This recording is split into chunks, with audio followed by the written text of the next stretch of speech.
পর্দার প্রেম অনেকেই দেখেন, কিন্তু বাস্তব জীবনের ছোট ছোট মুহূর্ত যখন বড় করে ধরা দেয় তখন তা আলাদা করে মন ছুঁয়ে যায়। শ্বেতা ভট্টাচার্য আর রুবেল দাস ঠিক তেমনই এক দম্পতি, যাদের সম্পর্কের স্বাভাবিকতা দর্শকদের বারবার ভালো লাগে।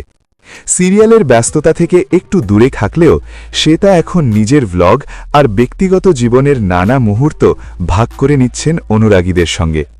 আর সেই মুহূর্তগুলোতেই ধরা পড়ে রুবেলের যত্ন, ধৈর্য আর নিঃশব্দ ভালোবাসা। এই দম্পতি হাজির ছিলেন মধুমিতার রিসেপশন পার্টিতে।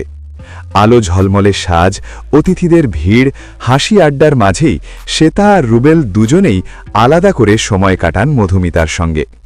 শুভেচ্ছা বিনিময়ের পর আসে উপহারের পালা। খুব বেশি আড়ম্বর নয়, কিন্তু ব্যবহারিক আর রুচিশীল এক উপহার। শ্বেতা ও রুবেল মধুমিতাকে দেন একটি দামি ডিনার সেট। এই উপহার যেন নতুন জীবনের জন্য এক বাস্তব ভালোবাসার বার্তা। সংসারের প্রতিদিনের মুহূর্তে ব্যবহার হবে এমন কিছু যা দীর্ঘদিনের স্মৃতি হয়ে থাকবে। মধুমিতাও হাসি মুখে উপহারটি গ্রহণ করেন। রিসেপশন পার্টির নানা ঘটনার ভিড়ে শ্বেতা রুবেলের এই ডিনার সেট উপহার আলাদা করে নজর কাড়ে, কারণ এর মধ্যে ছিল যত্ন আর আন্তরিকতার ছাপ।